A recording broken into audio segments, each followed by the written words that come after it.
Hello, good morning सभी भाई बहनों का मेरा नमस्कार। मेरा नाम तुमेश्वर साहू है और मैं छत्तीसगढ़ रायपुर से हूँ। वैसे मैं मैकेनिकल इंजीनियर हूँ और मेरा खुद का बिजनेस है और रिपोर्टिंग का भी काम है मेरा। तो आज हम एक ऐसे शख्सियत से मुलाकात करने वाले हैं जो हमारे बीच मौजूद हैं और उनसे कुछ सवाल जवाब करेंगे। ये सवाल जवाब बहुत सारे भाई बहनों का है और हमारा भी है, जिन्होंने अपना पूरा जिंदगी सेवा में समर्पित कर दिया। ऐसे भाई जी हैं, केवल उनका नाम लेना ही काफी है। हमारे बीच उपस्थित हैं द्वारका भाई जी, जो पिछले 25 सालों से अपना जो जीवन है मधुबन में समर्पित कर दिया। तो हमारे बीच द्वारका भाई जी हैं, उनका स्वागत करेंगे। द्वारका भाई जी, तो द्वारका भाई जी, आपने अपना जीवन पिछले 25 साल माउंट आबू में व्यतीत किया। तो आपसे कुछ सवाल जवाब है हमारा और बहुत सारे भाई बहनों का, तो वो शुरू करते हैं आपसे। तो शुरू करने से पहले हम ओम ध्वनि करेंगे 3 बार, उसके बाद आप जो भी सवाल पूछेंगे उसका जवाब देंगे। जी बिल्कुल।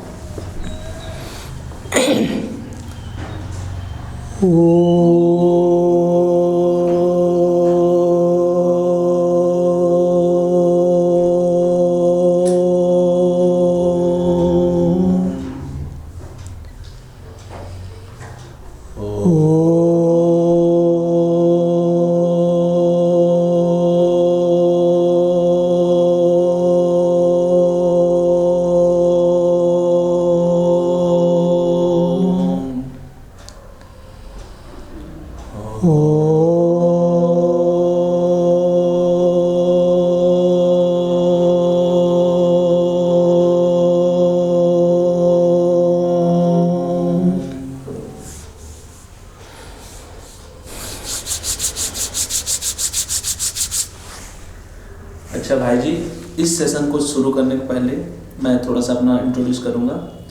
मैं पिछले 2 साल से इस संस्था में आ रहा हूँ।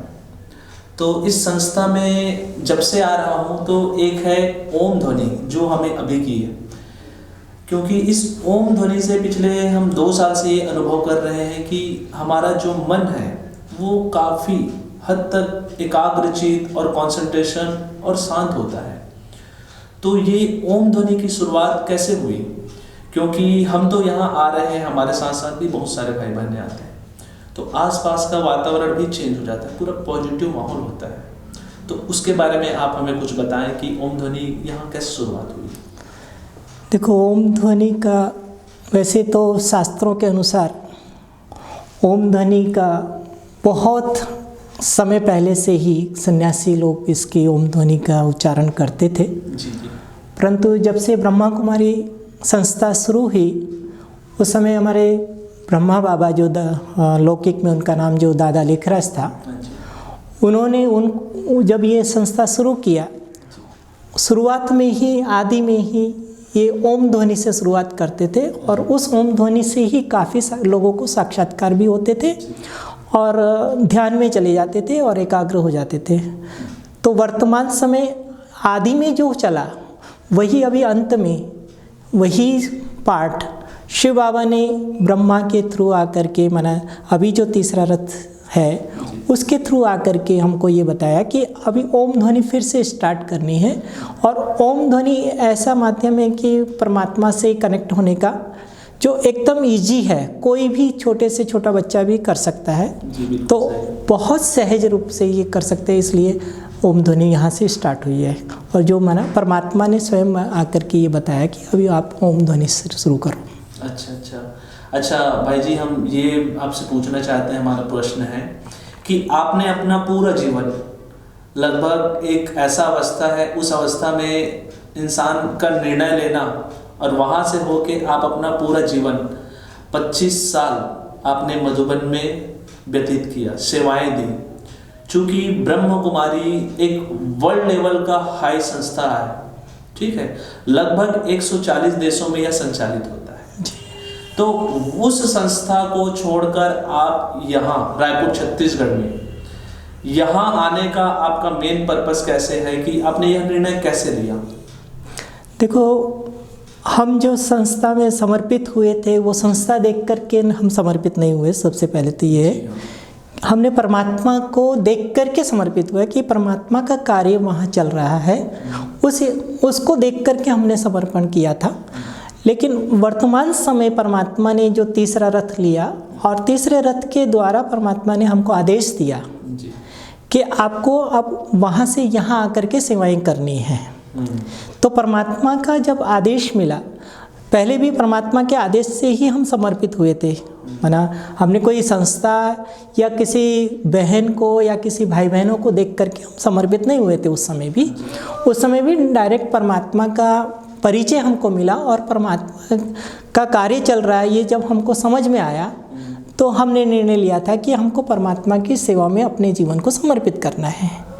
तो उसी आधार पर अभी भी परमात्मा खुद आकर के हमें तीसरे रथ के द्वारा ये बताया कि आपको यहाँ आकर के सेवा करनी है। तो हाँ जी किया। हमें ये नहीं देखना है कि वो संस्था इतनी बड़ी है, वहाँ फैसिलिटी इतना है, हमको तो परमात्मा को देख करके समर्पित हुए, तो वही देख करके हम यहाँ आए। अच्छा, वैसे ब्रह्म कुमारी संस्था में बहुतों लोगों को जो संपर्क में है उनको तो खैर पता ही है कि यहाँ परमात्मा का कार्य होता है, बहुतों को नहीं पता।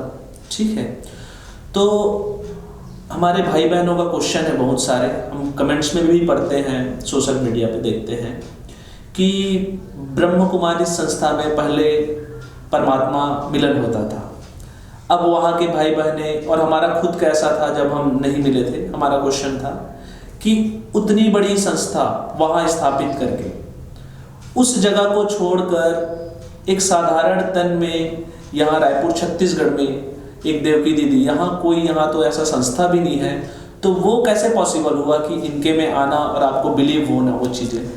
बिलीव होना तो देखो, जब हम 25 साल से परमात्मा से मिलते थे जी भाई जी, तो वो जो वाइब्रेशन है, वो जो शक्तियाँ हैं, वो जो प्यार है, वो जो फीलिंग है परमात्मा की, वो फीलिंग आज तक इस संसार में ना कोई दे पाया है और ना दे सकेगा। तो वही फीलिंग हमको यहाँ परमात्मा के द्वारा, ये तीसरे रथ के द्वारा हमको प्राप्त हुई और हमें लगा कि परमात्मा अब तीसरा रथ के द्वारा ये कार्य कर रहा है और वहाँ से यहाँ ट्रांसफ़र होना ये परमात्मा की प्लानिंग है, हमारी नहीं। कि देखो, जैसे कहते हैं ना कि हमारी सोच जहाँ बंद होती है वहाँ से परमात्मा शुरू करता है सोचना। बिल्कुल सही बात बोल रहे हैं। तो क्योंकि वो ये सारी प्लानिंग परमात्मा की है, किसी मनुष्य आत्मा की नहीं है कि उसे क्या करना है भविष्य में जा कर के। क्योंकि इतना बड़ा विश्व को परिवर्तन करना किसी साधारण मनुष्य आत्मा का काम नहीं है, ये उस परमात्मा का कार्य है और वो परमात्मा के पास सारी प्लानिंग है कि मुझे कब क्या करना है। तो उस अनुसार परमात्मा ने कुछ तो देखा होगा। और दूसरा एक चीज़ और है कि जैसे इतने बड़े स्टेज पर, इतनी बड़ी संस्था में, क्योंकि परमात्मा तो वैसे भी गरीब निवाज, आज की मुरली में भी बाबा ने कहा था कि मैं गरीब निवाज हूँ, तो गरीबों को माना बाबा कहता है कि गरीब ही सबसे पहले सरेंडर होते हैं। तो वो परमात्मा इतनी बड़ी स्टेज पर था तो कई गरीब आत्माएं ये सोचती थी कि भाई हम तो वहाँ तक नहीं पहुँच पाएंगे, परमात्मा को हम नहीं मिल पाएंगे, क्योंकि परमात्मा तो सभी का है। ये तो है नहीं कि परमात्मा कुछ हाई लेवल पर लोग जो हैं उन्हीं के लिए परमात्मा है। तो उन लोगों के लिए परमात्मा ने इतनी बड़ी स्टेज का भी त्याग कर दिया। वाकई में बहुत बड़ी बात है ये चीज़ें, है ना। लेकिन कुछ ऐसे भी भाई बहने हैं जो हम आमने सामने कभी होती है मुलाकात या फिर कमेंट्स वगैरह जो भी सोशल मीडिया में है, उसमें हमको सुनने को मिलता है कि भाई बहन जो है वो आपके बारे में बहुत सारे नेगेटिव पॉइंट्स हैं, कि बोलते हैं कि यहाँ जब मधुबन छोड़ के आए तो वो बहन जी हैं जो जिनके में बाबा आते हैं, उनके प्रभाव में आके मधुबन को त्याग करके आप रायपुर आ गए। तो इसके बारे में आपसे मैं चर्चा करना चाहता हूँ कि क्या है सच्चाई? देखो, कलंक लगना, ग्लानि करना बहुत इजी है। जी जी। आज भगवान को भी मनुष्य आत्माओं ने नहीं छोड़ा है। और जब ब्रह्मा के तन में शुरुआत में जब भगवान ने प्रवेश किया तो ब्रह्मा बाबा को भी बहुत गालियाँ मिली है ना।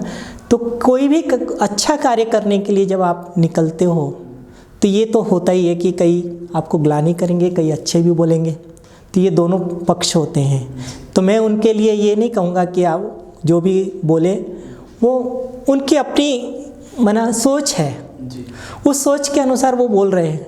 लेकिन मैं उनको भी एक ये चीज़ ज़रूर मैं कहना चाहूँगा कि जब आपने कुछ देखा ही नहीं, जिस चीज़ के बारे में आप कुछ जानते नहीं हैं, ऐसे कमेंट्स करना आपके लिए भी शोभा नहीं देता। और परमात्मा तो आपको बहुत ऊंची दृष्टि से देखता है ना। तो भगवान जब आपको ऊंची दृष्टि से देख रहा है और भगवान रोज़ आपको ये डायरेक्शन दे रहा है कि आपको क्या देखना है और क्या नहीं देखना है ना। हम क्या देख कर के आए ये हमारी वो है, आप उसके ऊपर लांछन लगा करके आप अपने ऊपर पाप कर्म क्यों जमा कर रहे हैं? पहले से ही 63 जन्मों का पाप कर्म जमा है और उनको छोड़ करके हम हमारी ग्लानि करके वो और पाप कर्म जमा कर रहे हैं। तो इसमें तो आपकी समझदारी नहीं कही जाएगी। तो मैं उन लोगों को भी यही रिक्वेस्ट करना चाहूँगा कि परमात्मा जो कह रहे हैं, भले ये नहीं मानो कि यहाँ बाबा आ रहे हैं या बाबा का कार्य चल रहा है, हम कैसे भी करके आ गए, चलो कोई बात नहीं, ये मैं नहीं कहूँगा कि आप ये मानो कि मैं परमात्मा को देख करके आया। लेकिन आप अपने मुख को खराब क्यों कर रहे हैं? आप तो अपनी अच्छी स्टेज पर हैं, आप अच्छे माहौल में हैं, आप परमात्मा के सानिध्य में हैं। तो परमात्मा जो बोल रहा है, परमात्मा जो श्रीमत दे रहा है, उस अनुसार चलिए ना। हम ये नहीं कहते कि आप हमारा सुनिए, हमारा मानिए, लेकिन एक परमात्मा की तो मानिए। जिस राह पर आप चल पड़े हो उस राह को तो पूरी रीति से निभाइए। तो मैं उनको यही कहना चाहूँगा कि आप ये ग्लानि करके जिस चीज़ को आप नहीं जानते हैं और उसके बारे में ऐसे बोलना, ये ठीक बात नहीं है। बिल्कुल सही बोल रहे हैं, क्योंकि आपने ऐसे अवस्था को पार करके अपना जीवन समर्पित किया है लोगों की सेवा के लिए। और आज आपका उम्र कितना है?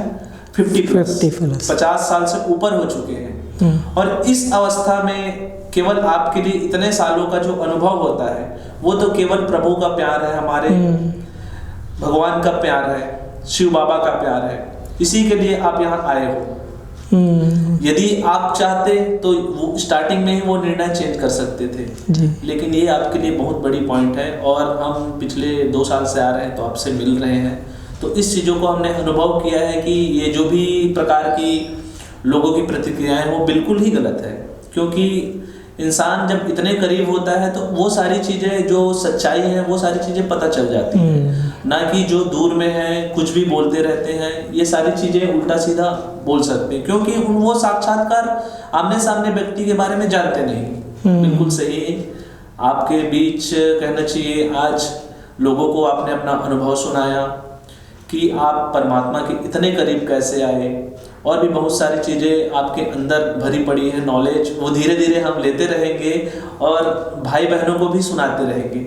और कुछ 2 शब्द और आप अपने तरफ से कुछ भी ज्ञान की बातें ऐसे हो जो हम सब भाई बहनों को सिखाएं, अपना अनुभव शेयर करें। हाँ, तो मैं ये बात ये शेयर करना चाहूँगा कि जो जहाँ पर भी हैं वहाँ रह करके, जैसे अभी बाबा ने जो डायरेक्शन दिए हैं कि ओम ध्वनि करना जी।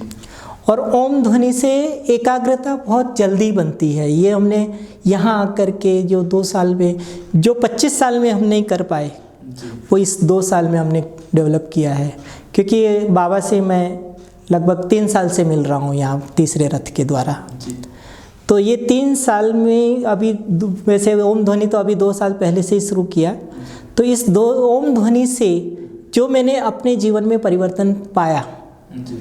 उस अनुसार, उस अनुभव के आधार पर मैं सबको ये कहना चाहूँगा कि आप सभी भी ओम ध्वनि कीजिए। कई लोग ऐसे बोलते हैं कि हमारा योग नहीं लगता है, हम बाबा को कैसे याद करें। तो उनको मैं यही कहना चाहूँगा कि परमात्मा ने बहुत ही सहज रास्ता बता दिया और ही सहज कर दिया कि आप कुछ भी नहीं कर सको तो सिर्फ ओम ध्वनि कीजिए अगर आप 5 मिनट सुबह 5 मिनट शाम को ओम ध्वनि करते हैं तो आपकी एकाग्रता बहुत बढ़ती चली जाएगी। आप अपने जीवन में बहुत परिवर्तन पाएंगे। और जो आप कई सालों से जो भी माना ज्ञान में चल रहे हैं, ज्ञान और ये सोचते हैं कि बाबा से योग नहीं लगता है, बाबा से शक्तियों का अनुभव नहीं होता है, तो ये मैं गारंटी से कहता हूँ, अगर आप कंटिन्यू सुबह 5 मिनट शाम को 5 मिनट ओम ध्वनि करेंगे तो ये हो नहीं सकता कि आपको शक्तियों की प्राप्ति न हो और अंदर से खुशी की वो झलक न हो और ये अनुभव न हो कि भाई परमात्मा से मेरा योग नहीं लग रहा। तो ये जो शिकायत है पीके भाई बहनों की कि हमारा परमात्मा से योग नहीं लग रहा, वो शिकायत टोटली ख़त्म हो जाएगी अगर आप ओम ध्वनि करेंगे। तो ओम ध्वनि इतनी शक्तिशाली है। और ओम ध्वनि के बारे में हम नहीं और परमात्मा जो बोल रहा है वो तो ठीक है, लेकिन आज के साइंटिस्ट लोग भी इस चीज़ के ऊपर रिसर्च कर रहे हैं और उन्होंने भी रिसर्च में ये पाया है कि अगर कोई कंटिन्यू 20 मिनट ओम ध्वनि करेंगे तो वर्तमान समय जो कोरोना चल रहा है उसका इफ़ेक्ट भी उसको नहीं होगा। ये और दूसरा हमने अभी व्हाट्सएप में थोड़े दिन पहले ही देखा था कि जी न्यूज़ वालों ने भी ओम ध्वनि के बारे में बहुत कुछ बताया था और उसमें ये भी बताया था कि कोई विदेश में बच्चा रो रहा था और उसको चुप कराने के लिए उसने ओम की ध्वनि का उच्चारण किया तो वो बच्चा बहुत समय से जो रो रहा था वो शांत हो गया। तो ये विदेश में भी जाकर के ओम का उच्चार कैसे करना है और उससे क्या फ़ायदा हो रहा है वो लोग भी कर रहे हैं, साइंटिस्ट भी इसके पीछे रिसर्च कर रहे हैं। तो ओम इसके अंदर सारा संसार तो क्या परमात्मा ही समाया हुआ है। इसलिए हम तो सभी से ये रिक्वेस्ट करेंगे कि ओम ध्वनि जो है सुबह 5 मिनट शाम को 5 मिनट अवश्य करें। ये मैं संदेश देना चाहता हूँ। बहुत बहुत धन्यवाद हमारे बीच द्वारका भाई जी का, जिन्होंने बहुत ही अच्छे तरीके से ज्ञान की बातें की, हमारे कुछ क्वेश्चन थे उनका जवाब दिया और इसी तरह हम द्वारका भाई जी से मिलते रहेंगे और जो उनका अनुभव है अपने जीवन काल का वो थोड़ा मुट्ठी उनसे देते रहेंगे और आप लोगों के बीच भी शेयर करेंगे। और इसके साथ साथ मैं भी लास्ट में यही बोलना चाहूँगा कि सच में जो ओम ध्वनि भाई जी ने हमें कराया है यहाँ पे वाकई में इफेक्टिव है, क्योंकि ये चीज़ें हमने अनुभव किया प्रैक्टिकली हमारे लाइफ में। तो मैं आप लोगों से भी अनुरोध करूंगा कि अपने जीवन में अपने रूटीन में इस चीज को लाएं और ओम ध्वनि करें। एटलीस्ट अपने घर में जब भी समय मिले 10 मिनट 15 मिनट जो भी समय अपने परिवार के साथ बैठ के एकदम मस्त साफ सुथरा अगरबत्ती हो तो अगरबत्ती जला के बहुत ही पॉजिटिव माहौल आता है घर में। किसी भी प्रकार का नेगेटिव चीजें नेगेटिव शोर कुछ भी अवधारणा नहीं आती, मेंटलिटी एकदम क्लियर हो जाती है। तो सभी भाई बहनों से मैं अनुरोध करूंगा कि वे भी ओम ध्वनि करें और हम फिर से आएंगे द्वारका भाई जी के साथ अगले कुछ भी ज्ञान की चर्चा के लिए। तब तक के लिए धन्यवाद, सुनने के लिए हमें शुक्रिया, नमस्कार। नमस्कार।